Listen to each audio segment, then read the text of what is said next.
Vamos começar a migrar isso para a mentalidade desses caras aqui. Por que a gente está aqui, né? Eu acredito muito na força da disciplina. 80%, 20% da motivação. 80% na força da disciplina. Eu acredito muito na força da determinação e acredito muito que se você trabalha bem isso aqui... Eu acabei de falar para você ali que eu sou um pouco claustrofóbico, né? Eu não tenho medo de altura. Galera, eu não tenho medo de altura. Vai saltar de paraquedas comigo. Não posso fazer isso. Nunca saltei, sabia? Sério? Mas eu tenho medo de altura, pra mim é zero. Eu já pulei de bungee jump, na África. No segundo mais alto do planeta. Acho que primeiro, eu não sei se é Austrália, Nova Zelândia. Segundo era na África, eu saltei lá. Não me Eu já recordo saltei da com um cara do cidade. seu tamanho. Aí, altura, zero problema. Velocidade, zero problema. Meu amigo, mas me manda botar numa porra de um negócio apertadinho. Se eu fosse um arqueólogo, porque eu sou historiador, andando naqueles túnelzinhos, eu começo a sentir falta de ar aqui. Mas eu lembro que todas as vezes que eu me expus a esse risco e eu controlei minha mente, eu ficava assim, isso não vai me matar, isso é mais da minha cabeça, isso não é real. Eu não vou morrer aqui dentro, claustrofóbico, na época do exército, dentro da manilha. Pra debaixo da água, aquela fila de cara dentro da manilha e nego soltando bomba de gás lacrimogêneo lá do outro lado. Aquilo pra mim, irmão, eu era um jovenzinho, eu dominava menos minha cabeça, mas eu começava a ficar na cabeça falando que aquilo, a claustrofobia, isso não vai acontecer, isso não vai acontecer, isso não vai acontecer, isso é coisa da minha cabeça, isso é coisa da minha cabeça, e isso me superava. Sim. Então, eu acredito Mas isso muito. cria uma outra coisa, por isso que a gente, nas formações, a gente bota o cara no limite, cria sinapses cerebrais diferentes, caminhos diferentes, que faz com que você, mesmo com medo, você tenha um caminho para você poder fazer. O medo tá ali. Tá ali. O medo não vai passar. Exatamente. Os caras me perguntam, pô, você tem mais de não sei quantos mil saltos, você sente medo? Minha esposa me perguntou isso outro dia. Eu falei, lógico. Não é possível. Eu falei, eu tenho medo. Verdade. Só que a cada vez que eu chego na porta do avião, eu venço meu medo. E outros mantras dos Lázaro, né? Todos nós temos nossos demônios. Tudo depende de como você domestica ele e de como você enfrenta ele. Eu sou o cara que todo dia, 8 horas da manhã, eu tô pronto pra tomar risco, fazer os cambal. Quando eu deito na cama, eu começo a pensar, esse troço dá errado. Bicho, na minha cabeça só veio o vai dar errado quando eu tô na cama deitado no final do dia. Durante o dia eu começo a fazer estratégia, falei, meu irmão, 51% de chance, ó, um a mais, nós vamos fazer essa porra aqui, nós vamos fazer aquilo, vamos correr risco, se perder dinheiro, perdeu, foda-se e tal. Aí eu deito à noite e falo, caralho, peraí, não é bem foda-se assim não. Às vezes, sabe o que eu faço? Quando eu vejo que a preocupação tá ficando maior, eu tomo um remédio pra dormir e apago. Aí eu acordo no outro dia corajoso de novo e eu fujo do meu demônio. Entendi. Chega uma hora que não tá dando pra ficar maior que ele, eu fujo dele, no outro dia da manhã eu me planejo melhor, sabe? Mas é um processo mental. Sim. E engraçado, eu não tenho esse negócio de manhã, eu não tenho durante o dia, eu faço análise de risco o tempo inteiro pra tomada de decisão, porque o mundo dos negócios é análise de risco. Isso. Desde a coisa pequenininha até a coisa grande. Exato. Na vida militar é análise de risco. É a mesma coisa. E tem uma coisa que é assim, que você falou bem assim, você falou, esse é o meu processo. É o meu processo. Cada um tem o seu processo. É eu comigo mesmo, sabe? É falso guru ou falso profeta, o cara que fala assim, pô, se você fizer o meu processo, você vai melhorar. Você sabe disso. Pô, quantos tem por aí? Um monte, cara, um monte. Se você fizer isso, você vai ganhar não sei quantos milhões em tanto tempo. Cara, mas esse é o teu processo. Agora, explica pra mim como eu melhoro o meu processo. Eu acho que isso foi uma coisa que eu aprendi muito nas Forças Especiais. O cara te ensina a técnica, ele te ensina a doutrina, ele mostra pra você como você tem que fazer e ele bota você pra treinar. A exaustão. No final do dia, ele vai chegar lá e vai checar como que tá o resultado. E você vai atingir o resultado. Vamos dizer que é entrar nessa sala aqui e tem 4, 5 alvos e você atirar nos 5 alvos em 3 segundos. Ok?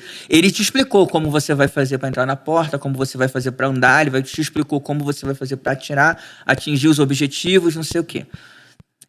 Quando ele for te checar para saber se você está pronto para aquele objetivo, ele não vai questionar a sua técnica mais. Mas ele sabe que você adaptou o que ele planejou, o que ele te ensinou. E você adaptou porque você é uma pessoa diferente. Sim. Existem regras doutrinárias que você não vai fugir, mas você é diferente. Vou trazer pro meu mundo. Todo mundo sabe gestão. Pelo menos um cara que tem experiência. Eu tenho 36 anos fazendo esse negócio. E tem um outro cara que tem 36 anos. Cada um tem seu modelo. Sim. O mesmo Eu objetivo, acredito. a mesma mentalidade, mas cada um olha uma coisa, dá mais valor a alguma coisa, dá mais valor ao indicador. Pra mim, para melhor que seja uma estratégia, ela tem que ter um plano de fundo financeiro. Sim. Porque sempre vai arrebentar no dinheiro. Ou para fazer, ou para deixar de fazer. Chega uma hora que você deixa de fazer porque você não tem. E tem hora que você fala, puta, agora eu tenho, eu vou fazer. Então, sempre tem que ter um fundo financeiro. Tem outro cara que já fala, não, eu não quero olhar tanto isso, eu quero mais a tomada de risco. Se eu souber que ela é 100% assertiva, eu dou all-in. Se ela não for, não. Então, assim, são estilos. Estilos, isso. É mais ou menos isso que você está dizendo, isso né? que eu tô falando. Exatamente isso. Você vai usar a técnica para aprimorar, mas o seu estilo, o seu jeito de domar seus demônios lá, o seu jeito de fazer a coisa certa, ele prevalece. Isso. E nesse alto nível, a gente não fala o seu estilo tá errado. A gente fala assim, a gente pode melhorar o seu estilo. Você aceita o processo de melhoria? E o processo de melhoria é, eu vou entender como você aplica a doutrina, que ela é normal, e a gente vai identificar se o seu ego atrapalha, se uma falha de consciência situacional te atrapalha, se você não tem uma equipe que te fala a verdade ou que traz você para o chão e fala assim, cara, vamos pensar de novo? Ó, presta atenção que ele falou aqui, que você não tem uma equipe que te fala a verdade. Uma equipe que puxa seu saco, ela te induz ao erro. O puxa-saco, o cara que agrada seu ego, que alisa o seu, como é que fala? A sua soberba, esse cara te induz ao erro. Sim. Você precisa de alguém que te desafia sempre. No mundo dos negócios, eu acredito que no militarismo também, às vezes. Isso. Sabe uma coisa que eu acho que a gente tem que aprender muito com o mundo militar? A respeitar as pessoas, respeitar a hierarquia. A gente estava falando ali fora, né? Sim, é verdade. Porra, eu aceitei um desafio. Eu não concordo muito com esse cara, mas se eu aceitei, porra... Eu vou ficar batendo de frente. Agora... Não sai, pô. É, exatamente. A partir de agora eu aceitei, eu tenho que me enquadrar naquilo que eu vou fazer. Tu aceitou a missão. Sim. Você pode até não concordar muito com ela, mas tu aceitou. É. Então tu tem que fazer. Esse é o jogo da liderança corporativa Sim. também. Como é que a gente traz isso para o mundo empresarial? Como é que eu trago essa disciplina militar para dentro do jogo? Eu tenho a minha opinião, eu sei fazer isso, mas eu quero ouvir você do especialista. A gente estava conversando ali fora, que uma vez me chamaram para dar uma aula sobre paternidade. Eu falei, caralho, meu filho mais velho tem 16 anos, eu não posso falar de paternidade. Eu não completei meu ciclo. Da mesma forma, porra, eu sou infante, mas eu não posso falar disso porque eu não completei meu ciclo. Tu completou o ciclo. É diferente um cara que ficou 2 anos pro cara que ficou 24. Tu completou o ciclo. Como é que eu trago esse processo, essa metodologia para dentro da empresa? Como é que isso tudo, na opinião do especialista, pode ajudar o dono, o CEO? Eu tenho na minha cabeça, mas eu quero ouvir de você. Eu vou dizer inicialmente o que não se deve fazer. Não se deve acreditar em soluções mágicas, porque não existe. Eu levei 24 anos para entender o processo todo. Levei 24 anos para poder ser o que eu sou e atingir o nível que eu estou hoje, que não é o último nível, com certeza tem outros, eu busco a minha melhora todo dia. Ele acabou de falar que ele ficou 24 anos e ele vai fazer um outro curso aí agora. Para resetar. Para resetar, para fazer de novo. É legal você falar disso depois, o porquê disso, que você já me contou ali. Sim. Mas aí é legal a pessoa entender que é soberba e que você nunca sabe tudo. E mesmo que você saiba muito, vale a pena você buscar um viés diferente para aprender mais. Para aprender mais, então, exatamente. Desculpa ter te cortado, mas é que é para não deixar você esquecer de falar disso. Tá, eu falo. Então, conta. E aí, não acredite em gurus que vão te dar solução mágica. Ou que vai pegar, pega esse método aqui, encaixa na tua empresa ou no teu modo de pensar. Hoje está muito claro e muito normal, vender mentalidade. Mentalidade não se vende, mentalidade se cria. E agora eu entro na minha visão de como tem que fazer no mundo corporativo. Como se cria essa mentalidade? O como cria é convivendo com pessoas do mundo militar que tenham alto nível, que consigam olhar no seu olho e falar, você tá errado, ou, cara, aqui você pode melhorar nisso, assim, assim, assado. São imersões, mas não é esse tipo da imersão de, você vai ficar 3 dias, 2 dias, não, isso aí tem outras coisas para você treinar. Para trazer a disciplina militar e principalmente os conceitos, você precisa abrir a sua empresa para um especialista, um cara de alto nível, que viveu em alto nível liderança, que tem uma certa experiência corporativa também, porque não pode ser o cara que acabou de sair, que está naquela fase da transição de carreira. Não pode, porque ele não tem também uma vivência. Ele vai querer militarizar. Que também não dá para ver. Que não vai dar, porque vai ser estranho. Então tem que ser um cara que já tenha experiência corporativa, no nível que ele vai atuar, para poder dizer para sua empresa, poxa, cara, aqui é bom você fazer isso, é bom fazer aquilo, não sei o quê, e vivência com essa pessoa. Essa pessoa precisa estar com você. É igual grandes CEOs, grandes presidentes. Eles precisam de alguém que tenha a coragem moral, e aí a coragem moral de falar a verdade brutal pro cara.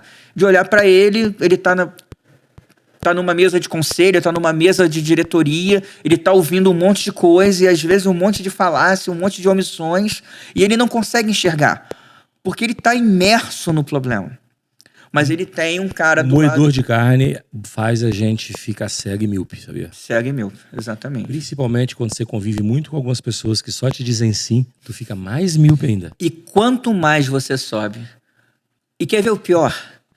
Quanto mais decisão correta você toma, ou quanto mais resultados corretos se tem, mais difícil fica para você aceitar o assessoramento. Total. E pro cara te assessorar. Total. Porque o cara tem medo. O cara chega e fala, pô, cara... Deixa eu falar um negócio. Eu vou falar para ele que ele tá dessa vez ele tá indo pro caminho que não vai ser legal. Vou dar nome aos bois. Meu amigo Pedro Braí. Fui conselheiro do Pedrão aí durante 3 anos. Tinha hora que eu olhava para ele e falei, esse cara tá errado. Mas como é que eu falo para esse cara que ele tá errado se ele fatura 12 bilhões e ele começou essa porra toda sozinho, lá do zero, com o balcão na barriga de uma farmácia, hoje tem 1.300. Eu acho que ele tá errado, mas como é que eu falo para ele? Porque eu não posso ser omisso. Eu tenho que chegar perto dele, cara, posso te dar uma opinião? Deixa eu te falar uma coisa. Eu não quero te enviesar. Eu sei que você tem um conceito, eu sei que você entende disso aqui mais do que eu, mas eu também, como cabeça branca, quero abrir seu olho para uma coisa. Eu não faria isso, por isso. Isso é uma outra coisa. Que é muito não difícil. Não é só falar que não vai fazer. Exatamente. É por isso e por aquilo. Então tem assessoramento, tem não sei o quê, é um sistema. Então para você trazer a disciplina, você precisa ter um método e um sistema, mas a empresa, a organização, a corporação precisa estar culturalmente aberta para aquilo. E começa na cabeça do presidente. E vou dizer para você o seguinte, para você que está ouvindo a gente, quando você é o número 1, quando você tem dinheiro, quando você já construiu, a tendência é que você só ouça sim, mesmo estando errado. A tendência é que as pessoas tenham uma visão até melhor do que a sua, mas a sua imagem faz com que ele se ofusque. Ele não fala, e a gente tem que tomar cuidado com isso, gente, porque ninguém é melhor do que ninguém. Ninguém sabe tudo, nós estamos. E é sempre bom ouvir as pessoas. É óbvio que tu não vai ouvir besta motivada. Lógico. Pronto. Crítica só de quem já construiu. Só de quem já Se o cara não construiu, você não adianta ouvir não, né, cara? Você me desculpa, mas assim, faz parte do jogo. Precisa ter a vivência para poder entrar no jogo. E a vivência, ela é de cada um. Agora, não é só ter a vivência. Você precisa saber transformar a sua vivência num assessoramento que seja plausível para o cara receber. Cara, eu queria fazer um convite aqui. Veio na cabeça aqui agora. Davi, se o Marcos aceitar, eu queria que ele desse uma aula para os nossos membros do canal, só para falar sobre determinação, só para falar sobre... 1 horinha de aula. Vamos. Você topa? Fazer top. Então, galera do Padrinho Podcast, uma aula sobre mentalidade militar, sobre determinação, sobre como você trazer a mentalidade de um commander, de um cara de operações especiais para dentro do seu negócio. Como que eu acesso um conhecimento de batalha, de guerra, de estar no limite, do caos extremo para dentro do meu negócio e faço isso gerar dinheiro. Sim. Que esse é o papo aqui hoje. Exatamente. Que é usar a experiência desse cara de uma forma que gere dinheiro para as empresas ou que minimize o erro. Porque às vezes, quando você é muito grande, o jogo não é nem acertar todas, é errar menos. Sim. Pô, Lázaro, mas peraí. Que diferença tem? Diferença é que eu vou atacar, vou acertar todas. Tá bom, mas eu vou atacar menos, mas em compensação, meu básico bem feito tá tão bem feito que eu erro menos também. Então, eu mantenho um negócio saudável. Vou contextualizar. Aceitou? Aceitei. Davi vai marcar com você. Beleza. Tu vai vir aqui. O Lázaro não vai estar aqui. tem Tu problema. vai chegar aqui e vai mostrar para esses caras. São só empresários, tá? Ah. São só empresários. São mais de 600 que estão aqui dentro. E você vai mostrar como que a sua cabeça pode ajudar esses caras no mundo do negócio. Porque, galera, eu acredito que uma cabeça disciplinada, forte e expandida ajuda em qualquer tipo de business. Vou dar um exemplo de business, ok? Eu era responsável no Galeão por Eu quero que você fale isso depois, que deve ser um negócio maneiro também. segurança, resposta à emergência, gestão de crises e continuidade de negócio. É assim, ó. Tudo que podia dar errado estava comigo. E se desse errado, também era minha responsabilidade ajudar a diretoria a conduzir a solução do problema, ok?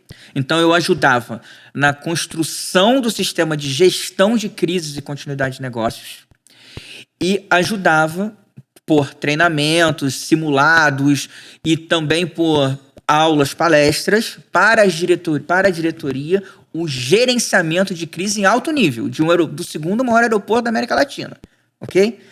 E a gente tinha um problema lá. Num determinado dia do mês, com uma certa regularidade, se tinha, e se tem ainda, e provavelmente tem ainda, uma quantidade imensa de recurso financeiro sendo transportado por aviões. Ok? Então tem lá carros fortes, tem escoltas, tem um monte de coisa. Nesta época, começou a acontecer roubos de ouro nos aeroportos. Teve um roubo em São Paulo, aqui em Guarulhos, e teve um roubo em Viracopos. E o Galeão não foi atacado. Aí eu vou fazer uma vírgula. Foi. Mas é Rio de Janeiro, né? Por 3 caras de patinete e AK-47 nas costas. Calma que eu vou explicar. Porque esses caras mostraram uma coisa pra mim de uma disciplina que só tem nas forças especiais de mais alto nível, que é a capacidade de abortar um plano no limite dele ser executado. Um presidente de empresa tem que ter essa capacidade de abortar uma decisão que ele deu e falar assim, não, para, porque ele acordou no dia seguinte, ele teve a decisão, foi dormir lá, tomou o remédio, um dia maravilhoso, acordei e falei, puta que pariu, agora eu tenho que voltar lá e falar que eu não vou fazer. Aí, O risco foi demais. o risco foi demais. Cara, eu tinha que fazer uma mudança estratégica na alocação das aeronaves no pátio para poder proteger a operação de transporte de valores. E aí eu usei um conceito de forças especiais, que é qual é o centro de gravidade do aeroporto, qual é o ponto mais seguro do aeroporto, qual o ponto em que a Polícia Federal pode me apoiar com a maior velocidade possível. Fui em operações, na diretoria, falei, olha, preciso realocar os aviões. Pô, tá maluco, Mar? Não, os argumentos são esse. Pô, mas você vai ter que convencer a transportadora de valores, a Brinks. Eu aproveitei, lógico, também, uma viagem do responsável mundial da estratégia da Brinks em alocação de carros fortes em todos os aeroportos do mundo que a Brinks tem. O cara veio, era um holandês, Jam, e fiz uma exposição para ele. Poucos slides. Jam, aqui o risco é esse, e eu vou mudar isso. Ele olhou para mim no final e falou assim, cara, eu cuido, sei lá, de não sei quantos mil carros fortes todo dia em vários aeroportos pelo mundo. Se eu tivesse esse tipo de pensamento em mais 2, eu acho que eu dormia mais 5 minutos em casa. Porque eu não consigo dormir. Imagina como é que é a cabeça desse cara. Deixa eu fazer uma pergunta. Você falou que o Galeão... Aumentou o negócio do Galeão Isso. do terminal de cargas do Galeão, essa locação, em 32%. Uma decisão, uma palestra de estratégia. Só que isso fez... E foi provada depois, porque os caras analisaram o nosso ponto fraco, analisaram a rotina do aeroporto, que não se engane, o lado mal, ele também está fazendo o planejamento dele, ele também tem os planejadores dele.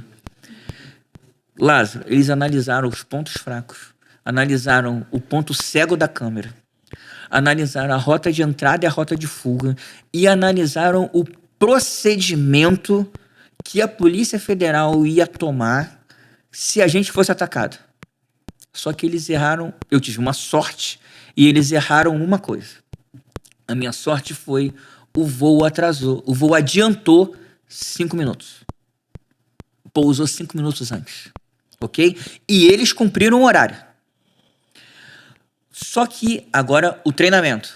Eu tinha treinado as equipes de carros fortes a diminuir, a fazer o transbordo do dinheiro e das pedras preciosas do avião para o carro forte na metade do tempo. Então, os 5 minutos que ele adiantou fez com que o dinheiro e as joias fossem retiradas do... Antes de acontecer. E quando os caras chegaram, os carros fortes já estavam fechados. E aí o cara, ele chega na posição de observação dele, ele olha, vê os carros fortes fechados e vai embora. Só que nisso a minha equipe de segurança já tinha percebido que a gente estava sob ataque. E aí já tinha acionado Polícia Federal, Polícia Militar, não sei o quê, e a gente foi protegido